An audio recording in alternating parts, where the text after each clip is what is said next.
दोस्तों नमस्कार, बहुत स्वागत है आपका चौकस भारत में। मैं आपका दोस्त ब्रजेंद्र। देखिए, राज्य के मुखिया कल गांधी मैदान में शिक्षकों को नियुक्ति पत्र बांट रहे थे। नियुक्ति पत्र बांटने के दौरान बहुत सारी बातें भी हुई उन अभ्यर्थियों से, उन शिक्षकों से जो फूले नहीं समा रहे थे कि अब वे सरकार के मुलाजिम हो गए, सरकारी कर्मचारी कहलाएंगे। लेकिन बातों ही बातों में कई तथ्य भी सामने आ गए।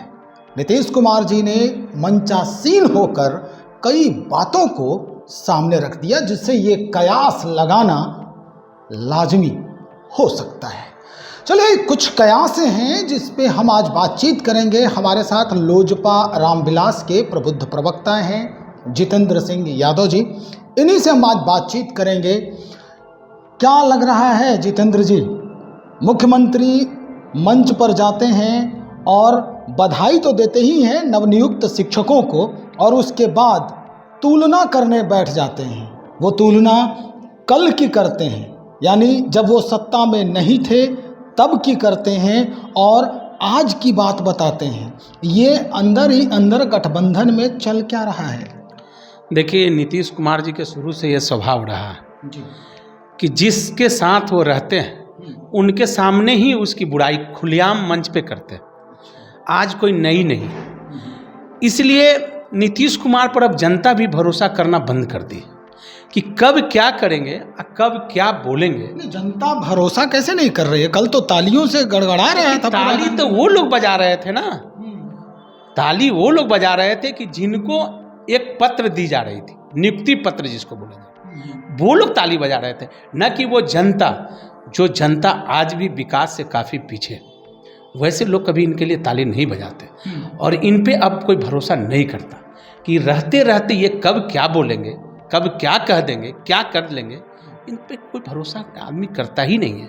आप समझिए कि जब इंसान कोई भरोसा नहीं करे, जब कोई राजा पे, जब प्रजा की भरोसा ही उतर जाए, तो ऐसे राजा को राजगद्दी पर रहने का कोई अधिकार नहीं होती। नहीं, देखिए ना, लगातार जो है वो नीतीश कुमार जब भी उनको मौका मिलता है तो कुछ न कुछ बातें जो है वो निकाल देते हैं। बिजली की बात करते हैं कि पहले 700 मेगावाट उत्पादन होता था, अब जो है 7000 हो रहा है। अस्पताल की बात करते हैं कि पहले की दुर्दशा देखिए अस्पताल की, और आज की स्थिति देखिए। ये क्यों नहीं डायरेक्ट महागठबंधन के साथी जो हैं इनके, उन्हीं से क्यों नहीं पूछ लेते हैं कि तेजस्वी जी बताइए पहले जो स्थिति थी आज स्थिति कितनी बदल गई है? तो वो इनडायरेक्ट क्यों पूछते हैं? डायरेक्ट कर देते ना। उनको डायरेक्ट पूछना चाहिए था कि तेजस्वी जी बताइए, जब आपके पिताजी जब बिहार के मुखिया हुआ करते थे उस समय क्या स्थिति थी बिजली की, आज स्थिति क्या है? लेकिन आज देखिए, बहुत दुर्भाग्य है, आज बहुत दुर्भाग्य है कि बिहार के मुख्यमंत्री रहते रहते किस समय क्या बोल जाएंगे, क्या कर जाएंगे, ये कहना मुश्किल है। इससे हम लोगों को विकास कभी हो नहीं सकता। विकास करने के लिए नीतीश कुमार जी को उस गरीबी के बारे में सोचना चाहिए, उस गरीब के बारे में सोचना चाहिए जो गरीबी और जो गरीब लोग बिहार में रह रहे हैं। नहीं, उसकी चर्चा तो की ही है कि हम पहले ससुराल जाते थे तो परेशानी होती थी, कई बार इस तरह की बात। देखिए, पहले क्या होती थी, पहले की मैं बात नहीं करूँ, अभी आप गरीबी की बात, अभी तो वो मुख्यमंत्री हैं बिहार के, तो अभी तो उस गरीबी को दूर कीजिए। जो लोग, बिहार के लोग, जो हमारे राष्ट्रीय अध्यक्ष चिराग पासवान जी हमेशा बिहार फर्स्ट, बिहारी फर्स्ट की जो बात करते हैं, यही ना उनका कहना है कि बिहार के लोग क्यों बाहर रोजगार के लिए दौड़ रहा है, दौड़ दौड़ के ठोकरे खा रही हैं, लाठी डंडा खाने की नौबत आती है। अब बिहार में क्यों नहीं रोजगार देते हैं? तो पहले तो उनको इस रोजगार के बारे में सोचना चाहिए। रोजगार दे रहे हैं, कहाँ रोजगार दे रहे हैं? ये कौन सा रोजगार? अरे ये तो इतनी बड़ी घोटाला हो गई हो कि अगर जांच होगा ना तो भागते नजर आएंगे। नहीं, कौन सा घोटाला हो गया भाई? अरे खुलेआम गांधी मैदान में दे रहे हैं। वैसे लोगों को नियुक्ति पत्र दी गई है ना, जाके आप उनसे आप अंदरूनी बातों को नहीं समझ सकते हैं। वैसे विद्यार्थियों की भविष्य के साथ खिलवाड़ किया गया, वैसे पढ़ने लिखने वाले को इसमें इतनी बड़ी धांधली हुई है ना कि मैं बता नहीं सकता हूँ, बहुत बड़ी धांधली इसमें हुई है। लेकिन खैर, मैं इस चीज़ों को नहीं, लेकिन मैं बिहार के मुखिया से ये मांग करता हूँ और मैं ये कहना चाहता हूँ कि कम से कम बिहार के वैसे गरीबों के बारे में सोचिए जो आज भी विकास से काफ़ी दूर है। आज भी उनके घर तक बिजली नहीं पहुंची है, आज भी उनके घर में शौचालय नहीं है, आज भी उनके पास खाने के लिए व्यवस्था नहीं है, और वो दर दर के ठोकर खाते हैं। कभी दिल्ली जाते हैं कमाने के लिए, कभी बॉम्बे जाते हैं। लेकिन आज स्वास्थ्य की व्यवस्था कहाँ है? आप किसी हॉस्पिटल में चले जाइए, कोई भी हॉस्पिटल में कहीं ढंग से कोई गरीब का इलाज होता है? नहीं, तेजस्वी यादव तो कह रहे हैं भाई कार्रवाई सुनवाई दवाई।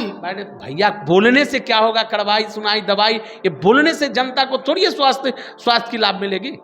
जनता को तो स्वास्थ्य की लाभ तब न मिलेगी जब समय पे डॉक्टर वहाँ रहेंगे। आप तो देख रहे थे समस्तीपुर में क्या हाल था कि वेंटिलेटर पर आदमी है, काफ़ी दूरों पर टेबल पे एक मशीन को रख दिया गया है। बताइए, ये स्थिति होती है हॉस्पिटल के? क्या हॉस्पिटल कहते स्थिति बद से बदतर है। कहीं गांव में हॉस्पिटल है तो डॉक्टर नहीं है, डॉक्टर है तो कोई दवाई नहीं है, कोई इलाज नहीं है किसी तरह। माने जनता तो ऐसे हो गया है कि इलाज के बिना प्रतिदिन लोग मर रहे हैं, लेकिन उसके बारे में किसी को सोचने का तो मौका नहीं है। वाहवाही लेने के लिए, ताली बजवाने के लिए गांधी मैदान में मेला लगा रहे हैं। अरे आप पुस्तक मेला लगा रहे हैं क्या? आप कपड़ा की दुकान लगा रहे हैं क्या? नियुक्ति पत्र बांट रहे हैं? ये बिहार के लिए शर्मसार की बात है। आप क्या बताना चाहते हैं भाई? आप जनता को क्या दिखाना चाहते हैं? नौकरियां आपने दी, नौकरी तो वो अपने टैलेंट पे जो लोग। लेकिन जी कल एक चीज़ और देखने को मिला गांधी मैदान में, ये प्रेशर पॉलिटिक्स है क्या कि बड़े बड़े बैनर छपे हैं लेकिन तेजस्वी जी उन बैनरों से गायब थे। नीतीश कुमार देखिए तेजस्वी जी तो सबसे पहले पेंडुलम हो गए हैं राजनीति में। अच्छा। और मैं उनको बताना चाहता हूँ तेजस्वी जी को, और बिहार के डिप्टी सीएम के रूप में अभी हैं, उनकी राजनीति की जो गणित है, पॉलिटिक्स है, उनको ख़त्म कर दिए मिस्टर नीतीश कुमार जी। लेकिन वो तो हमेशा कहता है मेरा बच्चा है। अरे भैया, यही तो बच्चा बच्चा कर करके उनको ख़त्म कर देंगे। नीतीश कुमार के अगर समझने वाला अगर कोई आदमी था तो हमारे नेता स्वर्गीय रामविलास पासवान जी। इसीलिए चाबी लेके चले नहीं गए थे। वो नीतीश कुमार को बताएं कि मैं ही कर सकता हूँ इस चीज़ को। चाबी लेके नहीं, वो हमेशा बिहार के हित की बात सोचते थे। और उन्होंने उस समय भी मांग किया था कि बिहार के मुखिया एक मुस्लिम समाज से बनाना चाहिए। आज आप इस चीज़ों को कभी भी कोई भी किसी हक के लिए लड़ाई लड़ा, लेकिन मेरे नेता हमेशा हक की लड़ाई लड़ने का काम किया। आज देख लिया जाए स्थिति जो बिहार के हो गई है। आप गांव में जाके देखिए ना भैया, अब शहर को मत देखिए, गांव में जाके घूम के देखिए कि गांव में स्थिति क्या है। चलने के लिए एक अच्छा सड़क नहीं है, बिजली की व्यवस्था चरमराई हुई है, बहुत जगह तो लाइन नहीं गई है, बहुत जगह है तो पोल खाली खड़ा कर दिया गया, बिजली नदारत है, हॉस्पिटल नहीं है, लोग त्राहिम त्राहिम कर रहा है। तो आप कौन सा व्यवस्था की बात कर रहे हैं? बिहार में कौन सा विकास हो? हाँ, विकास हो रही है, नेता की विकास हो रही है, कोठी चमचमा रहे हैं, लोग तरह तरह के फूल पौधे लगवा रहे हैं, तरह तरह के बगीचा सजवा रहे हैं, तरह तरह के पेंट लगवा रहे हैं, सोफा घर में रख रहे हैं, नल बल्ब बदल रहे हैं। विकास हुई है, ऐसी बात नहीं कि विकास नहीं हुई है। चलिए, विकास की बात आप कर रहे हैं, विकास तो हो ही रहा है, सबका विकास है। और एक बात आखिर में आपसे हम यही पूछेंगे फिर से, आप नीतीश जी के बारे में बोल रहे हैं कि नीतीश जी हमेशा जो है वो मेरा बच्चा है करते ही हैं, लेकिन वो आप कह रहे हैं कि उनको वो मतलब नेस्तनाबूद करने के चक्कर में है नीतीश। ये बात जो है, लेकिन मंच से आकर हमेशा इसलिए ही कह रहे हैं क्या नीतीश कुमार? कुछ दिन पहले भी जो राजस्व मंत्री हैं उनके बातों को काटते हुए कहा था कि भाई अपना क्रेडिट मत लीजिए, सरकार के बारे में बताइए। ये उसी से सच्चाई है। नीतीश कुमार जी की शुरू से ये आदत रही है, ये आज कोई नया नहीं है। तेजस्वी जी को देखिएगा, आने वाला समय में इस चीज़ को भी पता चलेगा।